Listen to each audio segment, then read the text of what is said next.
Welcome to Cultivated Live for Monday, September 23rd. My name is Jay Rosenthal. I'm the co-founder of Cultivated Media, the host of this program, which we like to call Cultivated Live. And since we launched, our goal at Cultivated has been to be cannabis industry first, providing you with the most important, insightful, useful, and timely information. And we do that in two key ways. One, through our daily newsletter at Cultivated Daily, which you can find at cultivated.news. We do that through this daily live stream, which is Cultivated Live. So please follow us on LinkedIn, subscribe to our YouTube channel, but most importantly, get our newsletter in your inbox every single morning. And we have a great morning today on Cultivated Live because I'm joined by Pierre Killeen, the Executive Director of the Cannabis Standards Alliance of Canada. They are a newish organization, just off, I think, their initial standard setting workshop. It really is a board of who's who in Canadian cannabis. And so I'm glad Pierre is here today. Pierre, thanks for joining us. Pleasure to be here, Jay. It's always a pleasure to see you. It's always a pleasure to see you. And we've been seeing each other for a long time. So before we get into sort of what you're up to now, like give us a quick background of your past 6 or 7 years in the cannabis industry in Canada, because it spans a pretty good run, including at Hexo. But I'm going to even go back further, because before Hexo, it was called Hydropothecary. Give us a little bit of your background up to and including the beginning of cannabis. Well, thank you, Jay. Really appreciate the opportunity. So I'm a public affairs professional. I'm from Ottawa, and I work in the business of helping organizations and businesses connect with government. So when legalization of cannabis was happening, this was something I really wanted to be part of. Cannabis has been part of my life since I was a teenager. And I just, I gravitated to this. So I was employee number 70 at the Hydropothecary. And back then, the Hydropothecary was the only Quebec-based licensed producer. I live in Ottawa. They're just on the other side of the river. I'm also bilingual. And they had a big job to do in terms of building relationships with stakeholders and government and decision makers in the province of Quebec. So for 2.5 years, I was actively involved in that journey, really culminating in the selection of Hexo, which was the brand that birthed out of Hydropothecary, Hexo becoming the preferred supplier to the province of Quebec. After that, I started to do, I'm a Ottawa policy wonk. I really wanted to stay in the industry. I thought we were just getting started. So I started to do some contract work with the Cannabis Council of Canada, eventually spending almost 2.5 years there in charge of all their policy, legislative, and regulatory affairs. And we've been, post C3, we've been working on the Cannabis Standards Alliance of Canada for almost a year, well, even over a year now, trying to bring the industry together. And talk a bit about that, because it seems like for people who are in it day to day, you and I, like we've been at this for a very long time, but relative to other industries, it's a very short snippet. And like within that, something like sort of standards has not sort of evolved, because we haven't had a 100-year history or even a 20-year history. Like, is that the sort of impetus for what you're doing? That's definitely part of how we got to this, how we got to here, Jay. But if we look at the more immediate problem we are trying to solve, it's that there are no standards governing THC potency testing. And that has had some unintended, and I would argue adverse consequences for the legal cannabis industry, for labs and producers, and for consumers. So that was the sort of the genesis of how do we come together to focus on this problem in order to provide, let's call it, truth in labeling in certain product categories. So that's the start of the journey. But when you think about it, Jay, there are, standards are used to narrow the gaps between regulation and practice. Okay. And right now we have some significant gaps in regulation and practice in our industry. What is craft cannabis? Right. What is a live resin vape?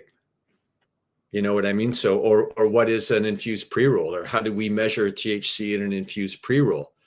And so there are needs across the industry. You mentioned our workshop that we just had on Friday to start the process, and that was it was great to hear people across the industry talk about the need for standardization, not just with respect to flower, other product categories, but even on a global level. So, you look at, and apologies for running on so much, Jay, but one of the successes of legalization has been the export business. But we see increasingly our members looking to us to help restore trust and confidence in Canadian COAs. Mm-hmm. And talk a bit about sort of the you're talking about the gap between sort of regulations and practice. Like, and is it like defining what is craft? Is it defining even how to get the proper sample to get tested at a lab? Is it how the labs are set up and how they test? Like, is it across the board, those things? And what, like, is that what sort of came up in the workshop? Sort of what priorities to focus on? So we are, great question, Jay. We're like the first workshop was really the environmental scan, the start of that process to get everyone's perspectives out on the table and to try and understand the issues. But early on, I think the two things that sort of we need to focus on are, one, sampling by licensed producers. Okay, so under I think the regulations, the sample has to be representative. That is not defined, and that is left up to the industry to determine. And there are, all it takes is one bad actor to be doctoring a sample for this problem to exist. Mm-hmm. And then on the laboratory side, it's really, it looks like the issue we're going to have to address is the sample preparation. When a sample is sent to a lab, how is that sample prepared for analysis? So we think that if we can, and then I think one of the third things is the reporting. But we're in the process of, we brought technical experts together to give them the environment where they can identify the issues, conduct a root cause analysis of these issues to help us arrive at enforceable standards that will provide certain,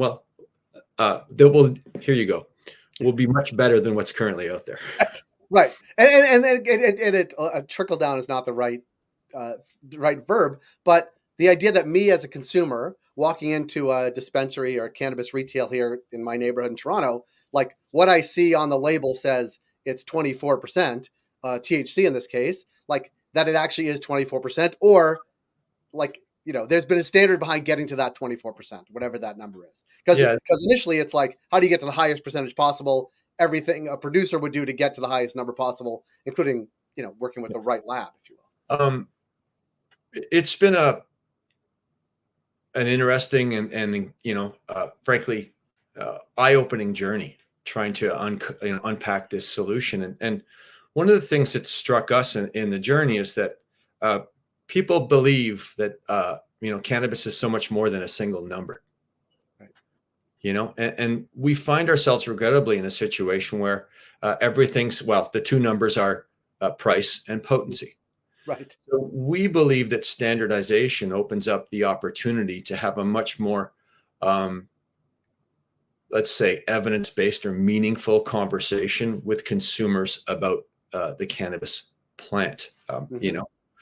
You see increasingly calls from the distributors for products with high terpene counts. Well, how do you measure terpenes? Right. You see an increasing interest in minor cannabinoids. How do you measure minor cannabinoids? How do you report on these? So this is, once we can start to bring evidence, to that kind of information, we can help our members and companies provide a more fulsome educational experience to consumers. And we think that, we've got to get beyond this logjam right now of this race to high THC and low price. And we think that, while there's much more to quality when it comes to cannabis than that THC number, we think that numbers that opens up the opportunity to that quality conversation. Yeah, I agree with that. And we're talking certainly on a Canadian landscape here, but I think from a regulatory perspective and where you're talking about sort of bridging the gap between regulatory and practice, like I think this is actually where Canada actually is ahead on lots of these things. At least the conversation is happening. And we see this playing out, or at least the problems between regulations and practice playing out maybe even on a bigger scale than sort of happening in Canada, but California, Missouri, we see this playing out across legal jurisdictions. Like, is the idea, if we could get it right on this framework in Canada on standards, sort of bridging that gap, as you say, between regulatory and practice, that others could use this as a model, or do others, are others sort of years away from thinking about it this way? So we're here to serve our members. Yeah. You know, we're a member-driven organization. But what I can say is that our members have an acute interest in the international implications of standardization. Mm-hmm. So when you think about it, Jay, and you know, you were there at the start, Canada was the leader in the federal legalization of cannabis. We have been the leader in the regulation of cannabis. And we now have the chance to be the leaders in the standardization of cannabis. So there's definitely a leadership opportunity. The second thing I'll just comment on that is that it seems it's difficult. So medical cannabis is growing all the time on a global level. It's very difficult for decision makers to say no to parents of families whose children are suffering from, severe forms of epilepsy or neurological disorders. It's very difficult for governments to say no to veterans who are looking for the therapeutic relief of cannabis when it comes to, PTSD or cancer patients. Mm-hmm. So what governments can't say no to that, they can say no to domestic cultivation industries, because that's a very different kettle. Like that's a very different undertaking, and that runs right into the stigmatization that's sort of held cannabis back for so long. Mm-hmm. So I think that the potential exists for Canada to be this global leader in and I think we already are. And I think with standardization and what we're bringing to the table, that can, we see that as, or at least our members tell us, that will help, that will support their efforts internationally, both in Europe and in the United States. The THC shopping problem exists throughout the United States. Yeah. I want to sort of take it to a future-looking state. We talked sort of about background. We talked about what you're talking about today. But like, what does the future hold for both this sort of alliance, but also like what will be the outcome, right? So you talked about the workshop that happened last Friday. Like, what is a timeline? What do you hope to achieve, and sort of on what timeline moving forward? And when we have you on next, what will we be talking about? Well, it's nice to know you'd want to have me on again. Well, let's see how it goes. Thank you. So, let's talk about the short term. Yeah. Okay. So we are developing an enforceable standard. Okay. And for that, we have to have an oversight mechanism, a way to ensure, to tell the cannabis supply chain that they can have trust in these COAs, and a way to tell consumers that they can have trust in these COAs. So our expectation is to have an enforceable standard with an oversight mechanism by this fall. Okay. And then to start to pilot that, like our goal is to bring certified products into legal dispensary settings in early next year, in Q1 or Q2 of 2024. These are ambitious goals, but this is a significant problem. We believe that what we are doing will have significant benefits to consumers and to distributors, who have a significant role to play in bringing products to market.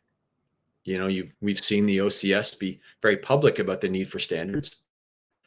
We've seen other provinces and other distributors speak about the need for standards. So we're hoping we believe there's value across the supply chain, and we believe that a pilot will help us demonstrate that value to both consumers and distributors. So that's our goal. Long term, we don't stop at THC inflation. what, like we said, who determines what craft is? How do, vapes, like how do we measure THC concentration in vapes? How do we measure minor cannabinoids? How do we measure, there are so many, and what we have, and if I could, we have the chance, and Jay, I worked in, I've been an advocate for the industry with governments for 7 years. It's all I've ever done. Mm-hmm. Okay. And well, it's not all I've ever done, but we have a chance now to sort of have some control over the way that we are regulated and governed. So this is, I think, a very a positive and timely opportunity for the industry, and probably why we've had people gravitate to us and say, we want to support this and we want to see this happen. Yeah, no, it's important work. It's timely work. It is the next phase of sort of the work of the industry here in Canada, but also I think we're seeing the need for it in other places as well, both certainly in Europe, but also I think sooner than later in the US as well, as new states come online, as they consider sort of federal regulations in some form or fashion. But I always appreciate talking to you, Pierre, because this is, I think, very much sort of along the lines of sort of where Canada can lead, and certainly with you at the helm and the team you have there and the folks around the table. I think it's absolutely essential, but also timely and important. So thank you for the work you're doing. If people want to get involved, like, should I put your email up or put the website address? Yeah. We're starting a movement. You know what I mean? And yes, I will do that after this show streams. I'll post the website and they can find you from there, and your LinkedIn profile as well. And you may get inundated. So just be prepared for that, Pierre. Bring it on, Jay. Well, we will bring it up here. I appreciate the time today, for your expertise and your friendship. It's been a good run, and look forward to sort of what is now and next from the Cannabis Standards Alliance of Canada. Thanks for making time today. Thanks, and let's keep in touch. Take care, Jay. Absolutely. That has been Cultivated Live for today, which is Monday. We will be back tomorrow on Tuesday. As always, follow us on LinkedIn, subscribe to us on YouTube, get the newsletter at cultivated.news. Be back here tomorrow at 10 a.m. Eastern, 7 a.m. Pacific on LinkedIn and YouTube. And remember, if you are nearby a legal jurisdiction, buy cannabis at your local dispensary. It is important to do that. Pierre, thanks so much. Okay.